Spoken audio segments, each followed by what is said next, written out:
Our next speaker joins us to discuss being at the cusp of global transformation and how organizations can harness the power of AI and ChatGPT to drive digital transformation for your organization. We're hoping you might learn more about Hot Wheels and Barbie from our next speaker. Round of applause for Rami Nassar.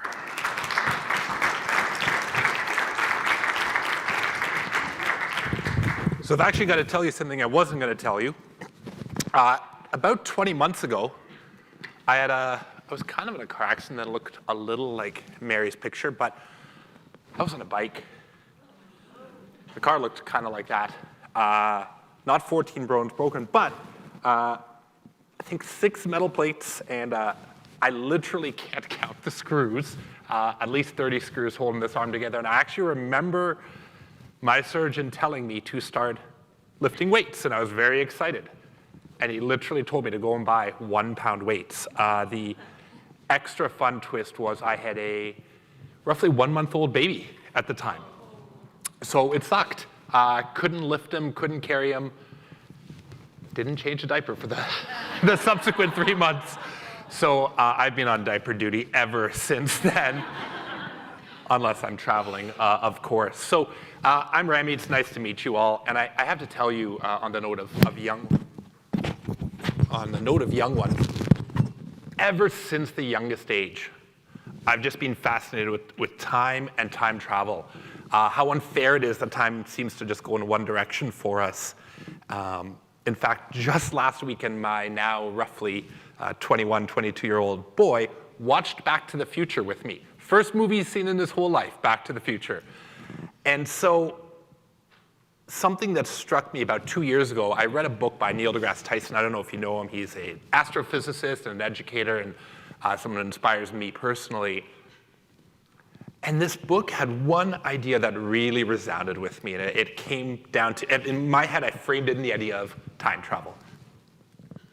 He proposed that the world is unrecognizable every 30 years, roughly every generation. And the more I reflect on it, and the more times I read a Back to the Future storybook with my little guy, which is at least 3 times a day, the more I realize he is absolutely right. And let's think about that for a second. It's 2024.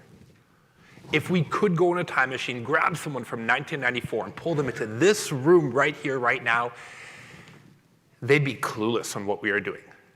They'd be wondering why you are all staring at little 4-inch rectangles every 3 to 5 minutes and reaching for them.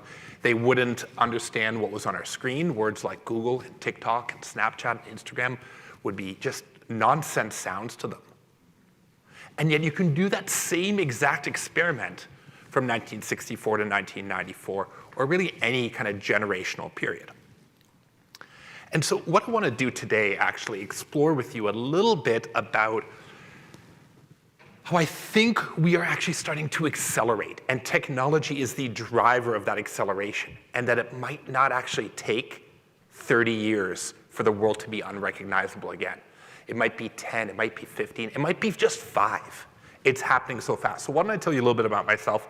I run a company called 1000 Days Out. We do consulting-y stuff. I really love what I do. I love to work in clinical drug trials, financial services, healthcare, agriculture, right across the board. I've got, as I mentioned, a very little one, and I've also got a 12-year-old boy, so I've got basically a teenager and basically a baby. Great combination. Don't spread your kids out by 10 years. It was a terrible idea. The last time I had a real job, I actually worked for Mattel. I had the unique privilege, the opportunity to build Mattel's innovation program from the ground up. Mattel did not have a formal innovation program. I was hired to build that practice, build a retail innovation lab, and experiment with technology. My older boy was about 7, 8 years old. He had years old at the time. He had a free supply of Hot Wheels for several years. He didn't take me up on the Barbies as much as I tried to do some gender balancing roles there, but we had lots of Hot Wheels and Barbies in our house for many years. But I got to see firsthand what works and what doesn't in the world of innovation. Nowadays, I teach at a number of universities. Actually, I'm Canadian. I came here from, I live just outside of Toronto. I teach at a number of universities in Canada, the US, and oddly enough, a university in Norway, where I teach an AI course, and I wrote a book on AI product design. So that's a little bit about me, which is the most boring part of all of this. The fun part, actually, if you have your rectangle, which is what I call smartphones, because I hate the term smartphone because they're not that smart, but if you have your rectangle/smartphone, you can scan this and you can play along. I have 2 skill testing questions and 0 prizes to give you for getting them right as we go. I went carry-on only, so I didn't bring any goodies along. When we get to that point, if you didn't scan this in time, it's absolutely fine. There'll be a URL you can use as well.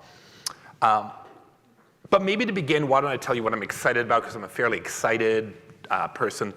There are really 3 things. The first is the role of something I call strategic, I shouldn't say I didn't invent it. The role of strategic foresight. Strategic foresight is our ability to understand what might happen next, not what will happen next. None of us have that ability. We can't predict the future, but we can see signs, and we can use forces, changes in behaviors, changes in technologies, trends, to better understand where we are going.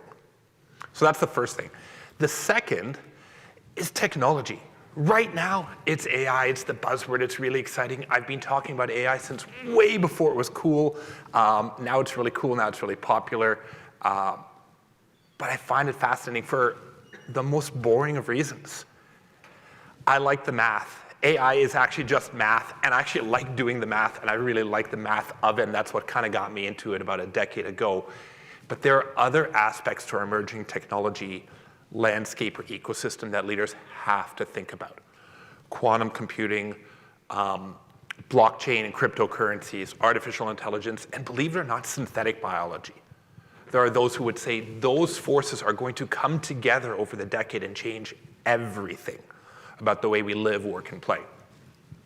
And then the third one, which might initially seem like the odd duck here, is innovation management, innovation leadership.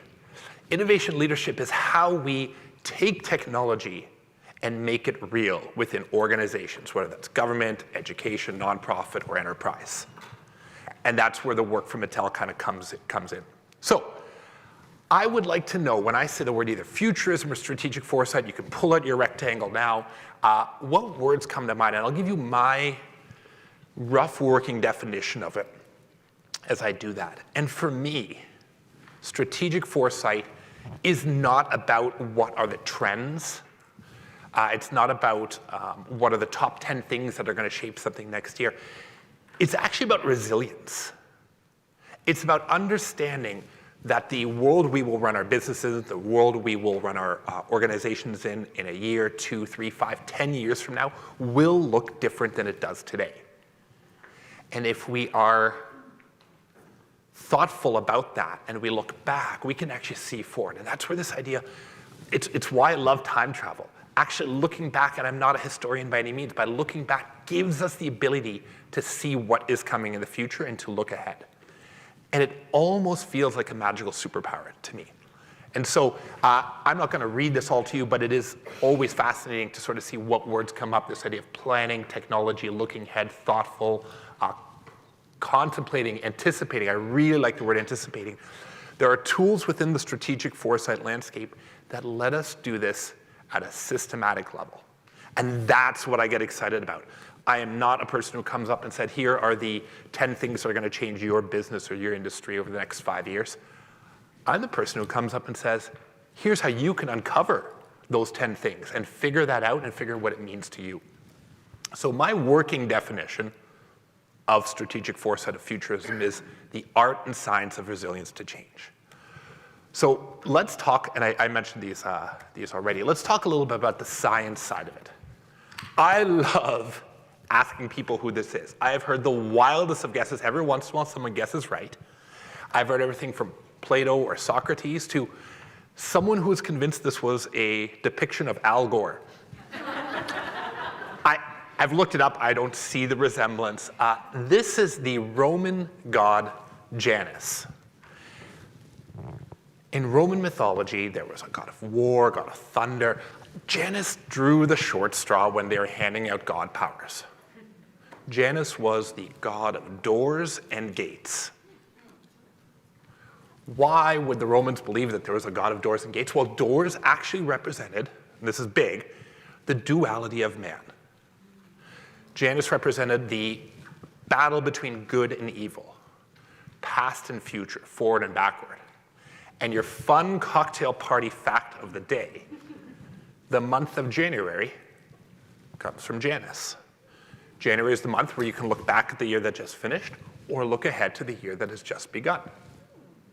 I know, right? You'll sound really smart.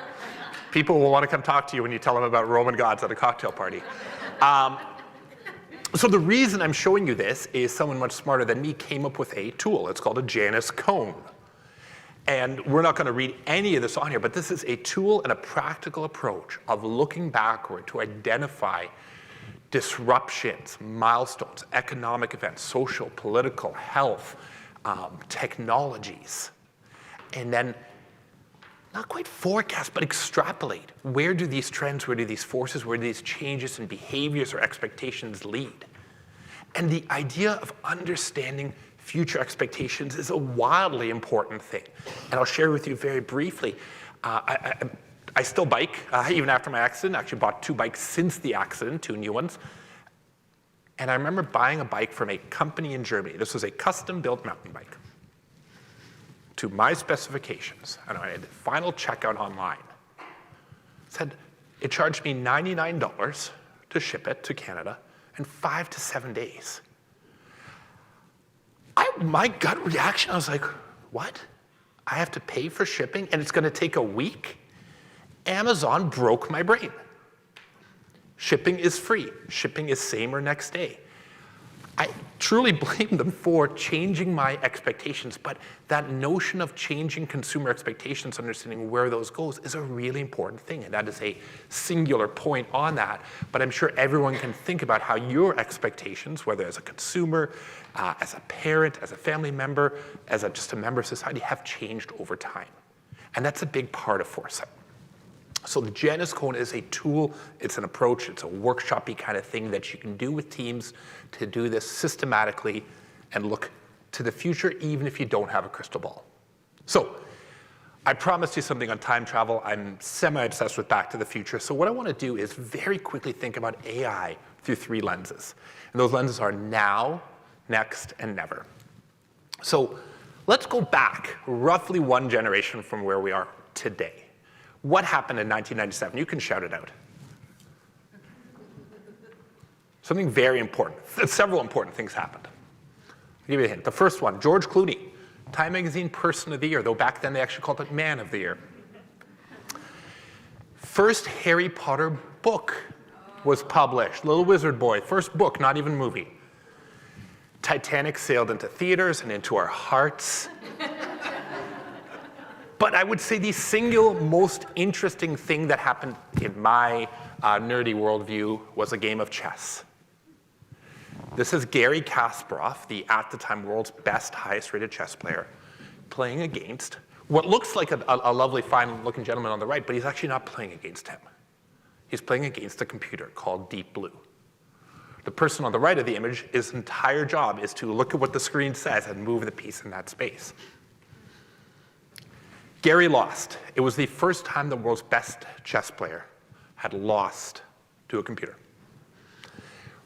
We didn't really call it AI at the time, but there were whiffs of that notion. I'm going to try to convince you it wasn't a big deal. Do you play chess? Okay, neither do I, but I still play with my son. And when I play with my son, it goes a little something like this in my head. If I do this, he'll do this, I'll do this, he might do this. I kind of lose track after about 2 or 3 moves back and forth.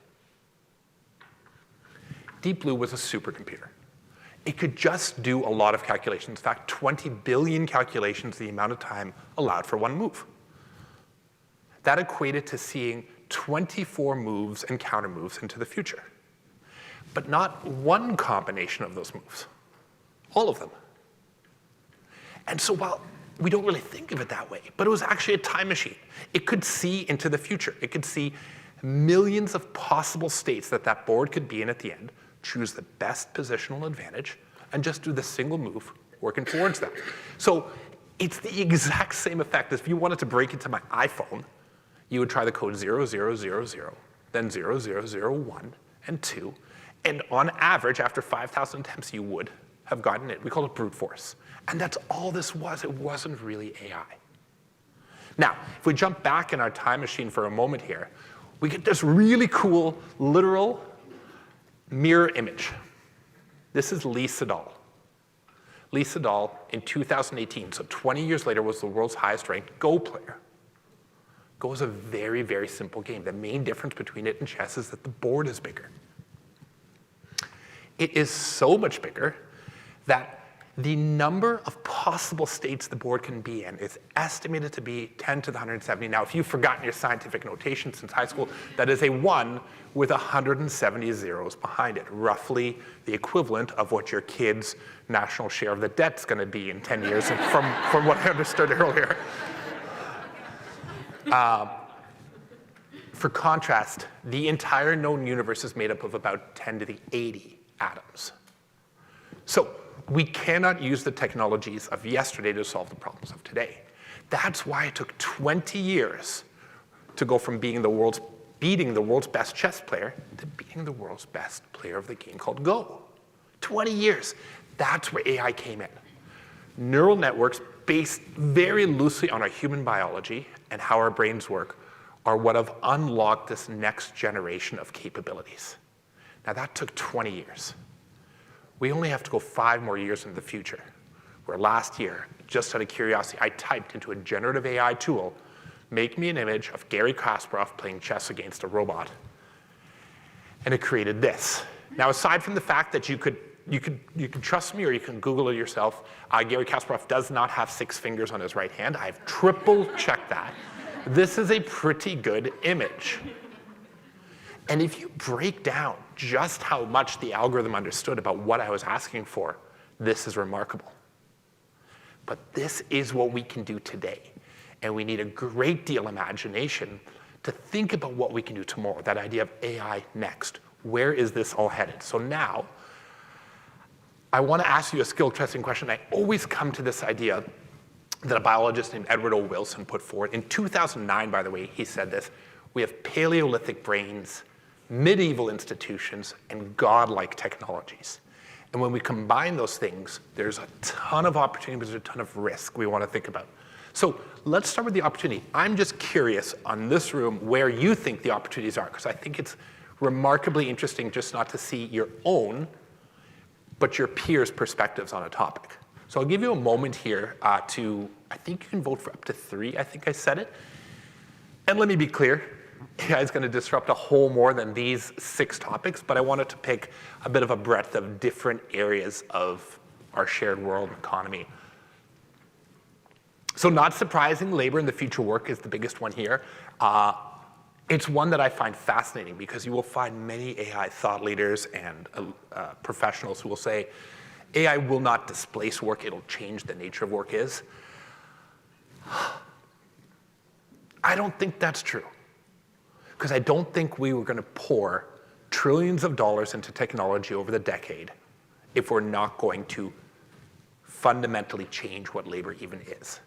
All different types of jobs. And we've seen, if we look back, we've seen this story before, we've seen the movie before. Look at what's happening in manufacturing, how much robotics is changing the nature of manufacturing. So leaders really have to think and use that foresight approach to think about what does this mean to our organization from a workforce and a future of work perspective. There's so many implications. So I would say that looks like the runaway winner here. I certainly hope healthcare improves. I have my skepticism that it might not, that it might actually have a harmful effect. But regardless, with teams, what we have to do is have these conversations. So thank you for participating in the skill testing question. So how do we think about what happens next, AI next? Well, that comes in the form of innovation. And innovation is the practical side of R&D. R&D is what happens in universities and research. Well, innovation is the complement. It's the commercialization of technology. And so, as was mentioned, I spent some time with Mattel. It was super interesting, especially in the past year or two with the reimagination, reinvigoration of Barbie. But in that innovation lab, while we worked with technology day in and day out, what we spent most of our time doing was talking to customers. Myself and my team, we went to Walmart's, Target's, Toys R Us stores all over North America and talked to staff. We talked to parents. We talked to kids to understand where they were going, what their expectations were. And that sort of back to basics human side of it is what fed into our technology strategy. The second thing we did was, and I know it's easier said than done, we failed a ton. Out of the first 10 projects we took on, many of them AI and digital in focus, I wish I could say 9 of them failed. All 10 failed. Not a single one of them was commercialized. We did later on commercialize something. But we systematically de-risked things. These were tiny little initiatives. They were experiments. And leaders in the innovation space need to learn how to fail quickly, how to fail cheaply, to then get to the things that will succeed. And then the third thing we did, and we actually had a big mural on our wall in our lab, was this idea of being tech first, but not tech driven. It wasn't about the technology. Ultimately, it was about an experience a kid has with a product. And that's what drove us. And technology was going to play a big part in that, in the experience of buying it, in the experience of discovering it, maybe in the toy itself, but it wasn't about the technology. And these 3 driving principles is sort of what led to the ultimate success of the lab and a number of products and internal initiatives that have been commercialized since then. So I like to end on a very low note. Not to be a downer, but AI poses risk. I won't be the person who says it's an existential risk to humanity. There's lots of people who think that. But I certainly don't think it's a non-risk. I could spend a whole hour talking to you about the risk of bias in our data alone. The biggest risk is that bias in our data can be reflected back or amplified by an algorithm. And I have some terrifying examples that will make you cringe, even more so than pictures of my arm when it was all mangled up. I actually saved the X-ray pictures of my own arm as well. Thinking about fairness and equity in how we use technology, the time for that is now. Because AI never is about figuring out what do we want to make sure never happens in our shared future. The second dimension is privacy and security. I was very saddened to hear, actually driving in last night from O'Hare about the Children's Hospital in Chicago being taken offline. A sick kids hospital in Toronto, where I live, had a similar cyber attack a couple of months ago. The time is now to think about privacy and security and data and all of that through the lens of AI, because this problem will only get worse in the coming years. And then the third one, which we hinted at before, was workforce impacts. This will change the nature of what people do in their work. It may displace certain jobs. And that's just the reality of it. That's a story we've seen before. It's happened many, many times since the Industrial Revolution. Farming equipment changed what farmers do, and many, many times over. But we need to think about it now and think about how we communicate to employees. And there are systematic and proven approaches to doing that. I said I want to end on a low note. I don't actually, so I'll end with the words of the person who inspires me most in the world of AI. It's someone named Fei-Fei Li. And she said, flat out, AI doesn't have a conscience, but luckily we do. And it's our job to ensure that it's deployed effectively, safely, and responsibly. I've paraphrased a little bit, but mostly to avoid reinforcing harmful biases. So that's it for me. Thank you all so much. So nice to meet you. Rami, fantastic. Rami Nassar.